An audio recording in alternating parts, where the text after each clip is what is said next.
નમસ્તે મિત્રો, story of જયુભામાં આપનું સ્વાગત છે। આજે આપણે પત્નીના કહેવાથી એક પતિએ પોતાના બાપ સાથે કેવો અન્યાય કર્યો તે વિશે વાર્તા સાંભળીશું। સાંભળો છો? આ ડોસાને હવે અહીંથી કાઢો। રોજ રોજ આ ખાંસીનો અવાજ મારાથી સહન નથી થતો। કાં તો આ ઘરમાં રહેશે કાં તો હું। રાત્રે 12 વાગ્યે નીરવે પોતાની પત્ની અંજલિના મોઢે આ શબ્દો સાંભળ્યા। નીરવે વિચાર્યું પણ નહીં અને રૂમમાં સૂતેલા પોતાના ગરઢા પિતા રમણભાઈનો હાથ પકડ્યો। રમણલાલ કંઈ સમજે એ પહેલાં તો નીરવે તેમને અડધી રાત્રે ધોધમાર વરસાદમાં ઘરની બહાર કાઢી મૂક્યા અને દરવાજો બંધ કરી દીધો।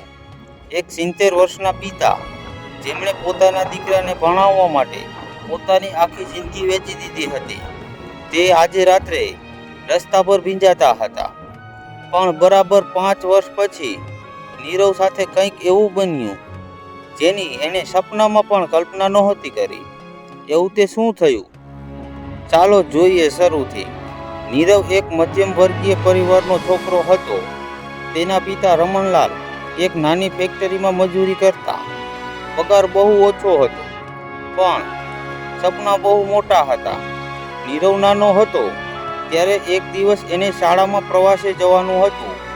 ફીના 200 રૂપિયા નહોતા। રમણલાલે પોતાની એકમાત્ર ઘડિયાળ વેચી દીધી અને નીરવના હાથમાં પૈસા મૂક્યા। નીરવ ખુશ થઈ ગયો, પણ એને ક્યારેય એ ન વિચાર્યું કે એના પિતાના કાંડા પર હવે સમય જોવા માટે કંઈ બચ્યું નહોતું। નીરવ જેમ જેમ મોટો થતો ગયો તેમ તેમ તેની જરૂરિયાતો વધતી ગઈ। રમણલાલ પોતાની ફાટેલી બનિયાન સાંધતા રહ્યા પણ દીકરા માટે દર દિવાળીએ નવા કપડાં લાવતા। રમણલાલની એક જ ઈચ્છા હતી કે એમનો દીકરો ભણી ગણીને મોટો માણસ બને। નીરવ હોશિયાર હતો। એ શહેરમાં ભણવા ગયો। ત્યાં એણે અંજલિ નામની છોકરી સાથે પ્રેમ થયો। અંજલિ પૈસાવાળા ઘરની હતી। જ્યારે લગ્નની વાત આવી ત્યારે અંજલિએ ચોખ્ખું કીધું, મારે ગામડાના ઘરમાં નથી રહેવું, મારે શહેરમાં ફ્લેટ જોઈએ।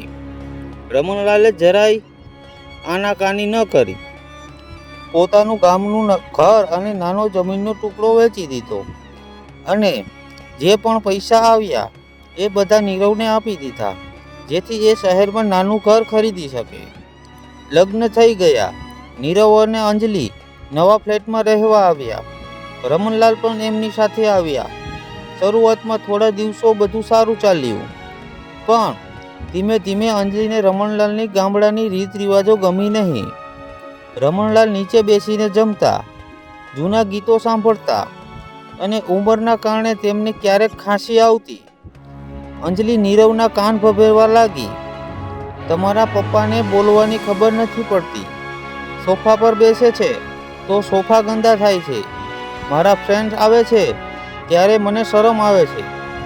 નીરવ પહેલાં તો ચૂપ રહેતો પણ ધીમે ધીમે એ પણ અંજલિની ભાષા બોલવા લાગ્યો। એક દિવસ રમણલાલથી કાચનો ગ્લાસ હાથમાંથી છૂટી ગયો।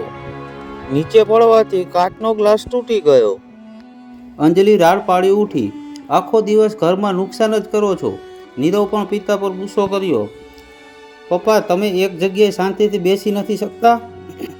રૂમની બહાર જ ન નીકળો તો શું વાંધો છે? રમણલાલ આંખમાં આંસુ સાથે પોતાના રૂમમાં ચાલ્યા ગયા। એમણે કાચ તૂટવાનો અવાજ નહોતો સંભળાયો પણ પોતાના દીકરાના બદલાયેલા અવાજે એમનું કાળજું તોડી નાખ્યું હતું। રમણલાલ હવે ઘરના ખૂણામાં એકલા પડી ગયા હતા। એમણે ટાઈમસર જમવાનું પણ નહોતું મળતું। અંજલિ વાસી રોટલી થાળીમાં ફેંકી દેતી। રમણલાલ ભગવાનનું નામ લઈને ખાઈ લેતા। એ વિચારતા કે દીકરો સુખી છે ને એટલે ઘણું છે, પણ અંજલિ એટલાથી પણ સંતોષ નહોતી। એણે આખો ફ્લેટ પોતાના હિસાબે જોઈતો હતો જેમાં આ ગરઢા પિતા માટે કોઈ જગ્યા નહોતી અને આખરે એક રાત્રે એ બન્યું જે કોઈ પિતાએ નહોતું વિચાર્યું। અંજલિના કહેવાથી નીરવે પોતાના પિતાનો હાથ પકડીને ઘરની બહાર કાઢી મૂક્યા। રમણલાલે દરવાજો ખખડાવ્યો, બેટા નીરવ, બહાર બહુ ઠંડી છે, વરસાદ છે, મને ક્યાંક આશરો આપી દે। પણ નીરવે અંદર ટીવીનો અવાજ વધારી દીધો હતો।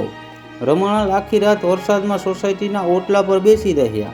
ઠંડીથી એમનું આખું શરીર ધ્રુજતું હતું, પણ એનાથી વધારે એમનું હૃદય ધ્રુજતું હતું. જે દીકરાને એક નાની અમથી ચોટ વાગતી તો રમણલાલ આખું ઘર માથે લેતા, એ જ દીકરો આજે રસ્તા પર લાવી દીધા હતા. સવારે જ્યારે વરસાદ બંધ થયો ત્યારે રમણલાલ ધીમે પગલે સોસાયટીની બહાર નીકળ્યા. એમની પાસે નહોતા પૈસા કે નહોતું ઠેકાણું. ચાલતા ચાલતા એ એક મંદિર પાસે પહોંચ્યા અને ત્યાં જ થાકીને ઓટલા પર બેસી ગયા. ભૂખ અને તરસથી એમનું ગળું સુકાઈ ગયું હતું. એ જ સમયે મંદિરના પૂજારી હરિહરભાઈ ત્યાંથી પસાર થયા. તેમણે રમણલાલની આ હાલત જોઈ. પૂજારી બહુ દયાળુ માણસ હતા.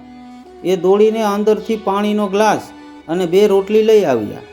રમણલાલના હાથમાં પાણી આપતા એમને પૂછ્યું, ભાઈ કોણ છો તમે અને આ ઉંમરે અડધી રાતના ક્યાંથી આવો છો?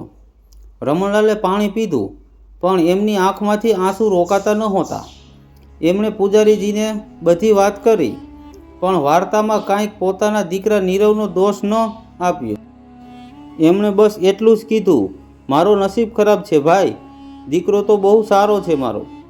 પૂજારીજી સમજી ગયા કે આ એક લાલાચ પિતાનું કાળજું છે, જે હજી પણ દીકરાનું સારું જ ઈચ્છે છે. એમણે રમણલાલને આશ્વાસન આપ્યું અને કીધું, તમે ચિંતા ન કરો, આ મંદિરની પાછળ એક ઓરડી ખાલી છે, તમે ત્યાં રહો અને ભગવાનની સેવા કરો. અહીં જે ભોગ ધરાવાય એમાંથી તમને જમવાનું મળી રહેશે. રમણલાલની આંખમાં આશાનું એક કિરણ દેખાયું. એમણે પૂજારીના હાથ પકડી લીધા. ત્યાંથી રમણલાલ મંદિરમાં જ રહેવા લાગ્યા. એ વહેલી સવારે ઉઠીને મંદિરનો ચોક વાળતા, ફૂલોની માળા બનાવતા અને આવતા જતા ભક્તોને હસીને આશીર્વાદ આપતા. બીજી તરફ નીરવના ઘરમાં હવે બધું બદલાઈ ગયું હતું. પિતાના ગયા પછી અંજલિ ખુશ હતી.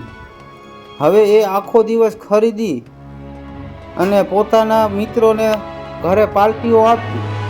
નીરવને પણ શરૂઆતમાં સારું લાગ્યું કે પિતાના ગયા પછી ઘરમાં શાંતિ થઈ ગઈ છે, પણ એ ભૂલી ગયો હતો કે મા બાપના આશીર્વાદ વગરનું ઘર લાંબો સમય ટકી શકતું નહોતી. નીરવ જે કંપનીમાં મેનેજર હતો ત્યાં અચાનક એક મોટું કૌભાંડ થયું. નીરવ નિર્દોષ હતો, પણ એના જુનિયર સ્ટાફે એવું પ્લાનિંગ કર્યું હતું કે બધો આક્ષેપ નીરવ પર આવી ગયો. એક સવારે નીરવ ઓફિસે પહોંચ્યો ત્યારે સાહેબે તેને પોતાની કેબિનમાં બોલાવ્યો અને કીધું, નીરવ, તારા પર કંપનીના 50 લાખ રૂપિયાની ઉથલપાથલ કરવાનો આરોપ છે. કાં તો તું આ પૈસા પાછા ભરી દે, કાં તો જેલમાં જવા તૈયાર થઈ જા. નીરવના પગ નીચેની જમીન સરકી ગઈ. એણે બહુ આજીજી કરી, પણ સાહેબે એની કોઈ એક વાત ન સાંભળી અને એણે નોકરીમાંથી કાઢી મૂક્યો. નીરવ રડતો રડતો ઘરે આવ્યો અને અંજલિને બધી વાત કરી. અંજલિ આ સાંભળીને આઘાતમાં પડી ગઈ. એણે તરત જ કીધું, આપણે ગમે તેમ કરીને પૈસા ભરવા જ પડશે, નહીં તો સોસાયટીમાં આપણી આબરૂ જશે. નીરવે પોતાના બધા સેવિંગ ભેગા કર્યા, પણ એ તો માંડ 5 લાખ રૂપિયા થયા. હવે બાકીના 45 લાખ ક્યાંથી લાવવા? નીરવ પોતાના મિત્રો અને સંબંધીઓ પાસે મદદ માંગવા ગયો, પણ જે મિત્રો રોજ એના ઘરે પાર્ટી કરવા આવતા હતા એમણે ફોન ઉપાડવાના બંધ કરી દીધા. સંબંધીઓને મોઢું ફેરવી લીધું. મુશ્કેલીના આ સમયમાં નીરવ એકલો પડી ગયો. ત્યારે એણે પહેલી વાર યાદ આવ્યું કે જ્યારે એ મુશ્કેલીમાં હોય ત્યારે તેના પિતા પોતાની પરવા કર્યા વગર એની વહારે આવતા હતા. પણ હવે પિતા ક્યાં હતા? આગળ શું થશે? શું નીરવ જેલમાં જશે? નીરવ માથું પકડીને સોફા પર બેસી રહ્યો. એની આંખોમાંથી દળદળ આંસુ વહી રહ્યા હતા. 45 લાખ રૂપિયા ન ભરાય તો જેલ જવાનું નક્કી હતું. અંજલિ પણ હવે રૂમમાં ભરાઈ રહેતી હતી. એનો પેલો અહંકાર અને ગુસ્સો ગાયબ થઈ ગયા હતા. આખરે કોઈ રસ્તો ન દેખાતા અંજલિએ નીરવને કીધું, આપણે આ ફ્લેટ વેચી દઈએ. એનાથી જે પૈસા આવશે તેનાથી તમારી નોકરી અને આબરૂ બચી જશે. નીરવ પાસે બીજો કોઈ ઉપાય નહોતો. જે ઘર માટે એણે પોતાના પિતાને કાઢી મૂક્યા હતા એ જ ઘર આજે વેચવાનો વારો આવ્યો હતો. ફ્લેટ બહુ ઉતાવળમાં વેચવાનો હોવાથી એની કિંમત બહુ ઓછી આવી. માંડ 45 લાખ રૂપિયા ઉપજ્યા. નીરવે એ બધા જ પૈસા કંપનીમાં ભરી દીધા. કંપનીએ પોલીસ કેસ ન કર્યો, પણ નીરવની વર્ષોની કમાણી, ઘર અને આબરૂ બધું જ એક ઝાટકે સાફ થઈ ગયું. હવે નીરવ અને અંજલિ પાસે રહેવા માટે પોતાનું ઘર પણ નહોતું. એ બંનેએ શહેરના એક છેવાડાના વિસ્તારમાં નાનું અને એક રૂમ રસોડું મકાન ભાડે રાખ્યું. ક્યાં પેલો આલિશાન ફ્લેટ અને ક્યાં આ નાનકડી અંધારી ઓરડી. નવા ભાડાના મકાનમાં રહેવા આવ્યા પછી અંજલિ અને નીરવ વચ્ચે રોજ ઝઘડા થવા માંડ્યા. પૈસાની તંગી માણસનો અનુભવ બદલી નાખે છે. અંજલિ હવે નીરવને મહેણા મારતી, તમારામાં અક્કલ જ નથી, બધી કમાણી ડૂબાડી દીધી, તમારી સાથે લગ્ન કરીને મેં મોટી ભૂલ કરી છે. નીરવ ચૂપચાપ બધું સાંભળી રહેતો. એ નવી નોકરી શોધવા માટે આખો દિવસ તડકામાં ભટકતો, પણ માર્કેટમાં એનું નામ ખરાબ થઈ ગયું હોવાથી કોઈ એને નોકરી આપવા તૈયાર નહોતું. થાકી હારીને એ જ્યારે સાંજે ઘરે આવતો ત્યારે એને બપોરની વધેલી સૂકી રોટલી ખાવા મળતી. એક દિવસ નીરવ આવી જ રીતે ખાતો હતો ત્યારે અચાનક એના હાથમાંથી રોટલીનો ટુકડો નીચે પડી ગયો. એ ટુકડાને જોઈને નીરવને ધ્રુજારી ઉપડી ગઈ. એણે યાદ આવ્યું કે વર્ષો પહેલાં એના પિતાથી પણ આમ જ કાચનો ગ્લાસ તૂટી પડ્યો હતો અને પોતે પિતા પર કેટલો ગુસ્સો કર્યો હતો. આજે કુદરત એ જ પરિસ્થિતિમાં એને સામે લાવીને ઊભી રાખી દીધી હતી. નીરવને સમજાયું કે આ કોઈ સામાન્ય મુશ્કેલી નથી, આ તો પિતાના આંસુઓનો શ્રાપ છે જે એને નડી રહ્યો છે. બીજી તરફ મંદિરમાં રહેતા રમણલાલની જિંદગીમાં એક મોટો વળાંક આવ્યો. મંદિરમાં રોજ એક મોટા ઉદ્યોગપતિ શેઠ મનસુખલાલ દર્શન કરવા આવતા. મનસુખલાલ બહુ એકલા હતા. એમની પત્ની ગુજરી ગઈ હતી અને એમને કોઈ સંતાન નહોતું. એમણે જોયું કે રમણલાલ બહુ પ્રામાણિક અને શાંત સ્વભાવના છે. મંદિરમાં આવતા દરેક નાના મોટા માણસોને એ પ્રેમથી રાખે છે. એક દિવસ મનસુખલાલે રમણલાલ પાસે જઈને કીધું, રમણભાઈ, મારું આટલું મોટું ઘર છે, આટલો મોટો બિઝનેસ છે, પણ ઘરમાં મારી સંભાળ રાખવાવાળું કોઈ નથી. તમે મારી સાથે મારા ઘરે રહેવા ચાલશો? મારે એક સાચા મિત્ર અને ભાઈની જરૂર છે. રમણલાલે પહેલાં તો ના પાડી, પણ મનસુખલાલના બહુ આગ્રહ પછી એ એમની સાથે જવા રાજી થયા. હવે આગળ શું થશે? શું નીરવ અને રમણલાલ ક્યારેય આમને સામને આવશે? શેઠ મનસુખલાલના ઘરે આવ્યા પછી રમણલાલની જિંદગી આખી બદલાઈ ગઈ. મનસુખલાલે રમણલાલને કોઈ નોકરની જેમ નહીં, પણ પોતાના સગા ભાઈની જેમ રાખ્યા. એમણે રહેવા માટે એક મોટો અને આલિશાન રૂમ આપ્યો. સવારે ગરમા ગરમ નાસ્તો અને જમવાનું ટાઈમસર મળી જતું. પણ આટલા વૈભવ વચ્ચે પણ રમણલાલનું મન હજી પોતાના દીકરા નીરવમાં જ અટકેલું હતું. એ રોજ ભગવાનને પ્રાર્થના કરતા, હે પ્રભુ, મારો નીરવ જ્યાં પણ હોય ત્યાં સુખી રહે, એને કોઈ દુઃખ ન આપતો. પિતાનું દિલ ગમે તેટલું ઘવાય, પણ એ દીકરા માટે ક્યારેય ખોટું ઈચ્છી શકતું નથી. આ બાજુ નીરવની હાલત દિવસે ને દિવસે ખરાબ થતી હતી. ભાડાના મકાનમાં ભાડું ચૂકવવાના પણ પૈસા નહોતા. અંજલિ હવે નાની નાની વાતમાં નીરવ સાથે ઝઘડો કરતી અને પિયર જવાની ધમકી આપતી. આખરે નીરવે વિચાર્યું કે નાની મોટી ગમે તે નોકરી મળે એ કરી લેશે. મહેનત મજૂરી કરવા સિવાય હવે કોઈ રસ્તો નહોતો. એણે એક સિક્યુરિટી એજન્સીમાં ફોર્મ ભર્યું. એણે એક બહુ મોટા બંગલાની બહાર સિક્યુરિટી ગાર્ડની નોકરી મળી ગઈ. નોકરીના પહેલા જ દિવસે નીરવ ગણવેશ પહેરીને બંગલાના મુખ્ય દરવાજા પર ઊભો હતો. બપોરનો સમય હતો, કળકળતો તડકો હતો અને નીરવ ગેટ પાસે ઊભો પરસેવે રેબઝેબ થઈ ગયો હતો. એટલામાં જ બંગલામાંથી એક મોંઘી ગાડી બહાર નીકળી. નીરવ દોડીને ગયો અને ગેટ ખોલ્યો. ગાડીનો પાછળનો કાચ નીચે થયો. ગાડીમાં મનસુખલાલ શેઠ બેઠા હતા અને એમની બાજુમાં જે માણસ બેઠો હતો એને જોઈને નીરવના હોશ ઉડી ગયા. એ માણસ બીજું કોઈ નહીં પણ એના પોતાના પિતા રમણલાલ હતા. રમણલાલે સારા કપડાં પહેર્યા હતા અને એમના ચહેરા પર એક અનોખી શાંતિ હતી. નીરવ આઘાતમાં આવી ગયો. એના મોઢામાંથી શબ્દ ન નીકળ્યો. એ એકી નજરે પિતા સામે જોઈ રહ્યો. રમણલાલની નજર પણ નીરવ પર પડી. પોતાના દીકરાને સિક્યુરિટી ગાર્ડના કપડામાં તડકામાં તપતો જોઈને રમણલાલનું કાળજું ધડકી ઉઠ્યું.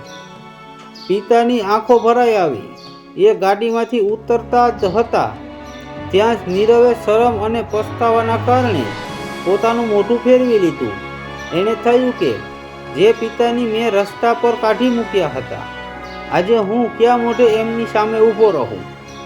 રમણલાલે ગાડી રોકવા કીધું, પણ નીરવ ત્યાંથી દોડીને સિક્યુરિટીની કેબિનની પાછળ સંતાઈ ગયો. એ ધ્રુસકે રડવા લાગ્યો. એણે સમજાયું કે જે પિતાને એણે નકામા સમજીને ઘરમાંથી કાઢી મૂક્યા હતા, આજે કુદરતે એ જ પિતાને રાજા બનાવી દીધા હતા અને પોતાને એક નોકર. સમયનું ચક્ર આટલું ઝડપથી ફરશે એ નીરવે ક્યારેય વિચાર્યું નહોતું. હવે આગળ શું થશે? શું રમણલાલ પોતાના દીકરાને માફ કરશે કે પછી નીરવ પોતાની ભૂલની સજા ભોગવતો રહેશે? નીરવ આખી રાત બંગલાની કેબિનમાં બેસીને રડતો રહ્યો. સિક્યુરિટી ગાર્ડની એ ડ્યુટી એના માટે કાંટાની સેજ બની ગઈ હતી. સવારે જ્યારે એની નોકરી પૂરી થઈ ત્યારે એ ઘરે જવા નીકળ્યો. એના પગ મણમણના થઈ ગયા હતા. ઘરે પહોંચીને એણે અંજલિને કીધું, અંજલિ, આજે મેં પપ્પાને જોયા. અંજલિએ નવાઈ પામીને પૂછ્યું, ક્યાં? એ ક્યાં છે અત્યારે? નીરવે રડમસ અવાજે કીધું, હું જે બંગલે નોકરી કરું છું ને એ બંગલાના માલિક સાથે ગાડીમાં બેઠા હતા. બહુ મોટા માણસ બની ગયા છે પપ્પા. પણ મને આ હાલતમાં જોઈને એમણે કેવું લાગ્યું હશે? અંજલિના મનમાં પસ્તાવો ઓછો અને લાલચ વધારે જાગી. એને તરત જ નીરવને કીધું, આ તો બહુ સારું થયું. તમે પપ્પા પાસે જાઓ, તેમની માફી માગી લો. એ આખરે તો તમારા પિતા છે ને. વહાલમાં આવીને આપણને એ મોટા બંગલામાં રહેવા બોલાવી લેશે. આપણી ગરીબી પણ મટી જશે. નીરવ પોતાની પત્નીની આ વાત સાંભળીને અવાક થઈ ગયો. એણે કીધું, અંજલિ, તું હજી પણ પૈસાનું જ વિચારે છે. મને મારી ભૂલ સમજાઈ ગઈ છે. હું પૈસા માટે નહીં, પણ મારા પાપનું પ્રાયશ્ચિત કરવા પપ્પાના પગમાં પડવા માંગુ છું. બીજી તરફ બંગલામાં રમણલાલનું મન જરાય નહોતું લાગતું. દીકરાને તડકામાં સિક્યુરિટી ગાર્ડ બનેલો જોઈને એ રાત્રે ઊંઘી ન શક્યા. એ વિચારી રહ્યા હતા કે જે દીકરાને મેં ક્યારેય તડકો નથી લાગવા દીધો, એ આજે બીજાના દરવાજે ચોકીદારી કરે છે. રમણલાલે શેઠ મનસુખલાલને બધી વાત કરી. મનસુખલાલે કીધું, રમણભાઈ, નીરવે તમારી સાથે જે કર્યું એ બધું મોટું પાપ હતું. કુદરત એને એના કર્મોની સજા આપી રહી છે. પણ હવે જો તમે ઈચ્છતા હોય તો હું એને આપણી કંપનીમાં મોટી નોકરી આપી દઉં. રમણલાલે હાથ જોડીને કીધું, ના મનસુખભાઈ, જો તમે એને સીધી નોકરી આપી દેશો તો એને ક્યારેય મા બાપની કદર નહીં સમજાય. એને થોડો સમય મહેનત કરવા દો, એનો અહંકાર ઓગળવા દો. જ્યારે એ સાચા દિલથી પસ્તાવો કરશે ત્યારે હું પોતે એના હાથ પકડી લઈશ. પિતા એટલા મહાન હોય છે એ આ વાત પરથી ખબર પડે છે. એ દીકરાને સુધારવા માંગતા હતા, બદલો લેવા નહીં. 2 દિવસ પછી નીરવ હિંમત કરીને બંગલાની અંદર ગયો. એણે રમણલાલના રૂમનો દરવાજો ખખડાવ્યો. રમણલાલ અંદર બેઠા હતા. નીરવ અંદર ગયો અને સીધો જ પિતાના પગમાં પડી ગયો. એ પિતાના પગમાં પડીને જોર જોરથી રડવા લાગ્યો. પપ્પા, મને માફ કરી દો. હું મોટો પાપી છું. મેં તમને અડધી રાત્રે ઘરમાંથી કાઢી મૂક્યા. આજે ભગવાન મને એની જ સજા આપી રહ્યો છે. મને માફ કરી દો પપ્પા. રમણલાલની આંખોમાંથી પણ આંસુ વહી રહ્યા હતા. પણ એમણે નીરવને ઊભો ન કર્યો. એમણે નીરવની એક આખરી પરીક્ષા લેવાનું વિચાર્યું હતું. આગળ શું થશે? શું રમણલાલ દીકરાને માફ કરશે કે ઘરમાંથી કાઢી મૂકશે? રમણલાલે પથ્થર જેવું કાળજું રાખીને નીરવ તરફ જોયું. એમણે પોતાનો પગ પાછો ખેંચી લીધો અને ગંભીર અવાજે કીધું, નીરવ, તું અહીં શેના માટે આવ્યો છે? માફી માગવા કે આ મોટો બંગલો અને સાહેબી જોઈને લાલચમાં આવ્યો છે? જ્યારે તે મને અડધી રાત્રે ધોધમાર વરસાદમાં ઘરની બહાર કાઢ્યો હતો, ત્યારે તને દયા નહોતી આવી? આજે તારી પાસે પૈસા નથી એટલે તું પિતાના પગ પકડવા આવ્યો છે? પિતાના આ આકરા શબ્દો નીરવના કાળજામાં તીરની જેમ કૂચી ગયા. નીરવ હાથ જોડીને ઘૂંટણીએ બેસીને બોલ્યો, ના પપ્પા, ભગવાનના સોગંદ, હું અહીં પૈસા માટે નથી આવ્યો. મને અંજલિએ કીધું હતું કે પપ્પા પાસે જાઉં તો ગરીબી મટી જશે, પણ હું એની સાથે ઝઘડો કરીને આવ્યો છું. મને હવે આલિશાન ફ્લેટ કે બંગલો નથી જોઈતો. હું તો ભાડાની ઓરડીમાં પણ રહી લઈશ, પણ મને મારા પિતાની છત્રછાયા પાછી જોઈએ છે. જો તમે મને માફ નહીં કરો તો હું જીવી નહીં શકું. નીરવ સાચા દિલથી રડી રહ્યો હતો. એનો અહંકાર અને સ્વાર્થ આજે પિતાના ચરણોમાં ઓગળીને વહી ગયા હતા. રમણલાલ સમજી ગયા કે દીકરાની આ પરીક્ષા પૂરી થઈ ગઈ છે. એ સાચા દિલથી પસ્તાવો કરી રહ્યો છે. પિતાનું દિલ હવે વધારે સમય કઠોર ન રહી શક્યું. એમણે ઝૂકીને નીરવને બેઠો કર્યો અને પોતાના ગળે લગાડી લીધો. વર્ષો પછી પિતા અને દીકરો એકબીજાને ભેટીને ધ્રુસકે ધ્રુસકે રડી પડ્યા. રમણલાલે નીરવના આંસુ લૂછતા કીધું, બેટા, એક પિતા પોતાના દીકરાથી ક્યારેય નારાજ ન રહી શકે. હું તો બસ તને સાચો રસ્તો બતાવવા માંગતો હતો. એ જ સમયે શેઠ મનસુખલાલ પણ રૂમમાં આવ્યા. એમણે નીરવને કીધું, નીરવ, તારા પિતા દુનિયાના સૌથી મહાન પિતા છે. એમણે તને સજા નથી આપી, પણ તારા સંસ્કાર પાછા લાવ્યા છે. હવે તું સિક્યુરિટીની નોકરી છોડી દે. મારી કંપનીમાં તને સન્માનજનક હોદ્દો મળશે, પણ એક શરતે. તારે અને અંજલિએ તમારા પિતાની આજીવન સેવા કરવી પડશે. નીરવની આંખો ભરાઈ આવી. એણે મનસુખલાલના પણ પગે લાગીને આભાર માન્યો. નીરવ તરત જ ઘરે ગયો અને અંજલિને બધી વાત કરી. અંજલિનું માથું પણ શરમથી ઝૂકી ગયું. એણે સમજાયું કે જે પિતાએ પોતાનો ઘરનો કચરો સમજીને બહાર કાઢી હતી, એ જ પિતાએ આજે તેમની ડૂબતી નૈયાના તારણહાર બન્યા હતા. અંજલિ અને નીરવ બંગલે આવ્યા. અંજલિએ રમણલાલના પગ પકડીને રડતા રડતા માફી માગી. પપ્પા, મને માફ કરી દો. વહુ બનીને હું ઘરની લક્ષ્મી ન બની શકી, પણ હવે હું ક્યારેય તમને ફરિયાદનો મોકો નહીં આપું. રમણલાલે હસીને અંજલિના માથા પર હાથ મૂક્યો અને આશીર્વાદ આપ્યા. આજે રમણલાલ, નીરવ અને અંજલિ ફરી એક થઈ ગયા હતા. નીરવને એની ભૂલ સમજાઈ ગઈ હતી અને એણે જાણી લીધું હતું કે દુનિયાના ગમે તે ખૂણે જાઓ, પણ મા બાપના આશીર્વાદ વગર ક્યારેય સુખ મળતું નથી. જે લોકો પોતાના મા બાપની કદર નથી કરતા, સમય એમને એક દિવસ ચોક્કસ ઘૂંટણીએ લાવી દે છે. પણ જો સાચા દિલથી પસ્તાવો કરવામાં આવે તો મા બાપનું દિલ એટલું મોટું હોય છે કે એ દરિયાની જેમ બધા પાપ પોતાનામાં સમાવી લે છે. સાચે જ મા બાપ એ પૃથ્વી પરના ચાલતા બોલતા ભગવાન છે. નમસ્તે મિત્રો, આવા જ પ્રસંગો અને હૃદયસ્પર્શી વાર્તાઓ માટે સ્ટોરી ઓફ જયુભામાં જોડાઈ રહો. અને હા, લાઈક અને શેર કરવાનું ભૂલતા નહીં.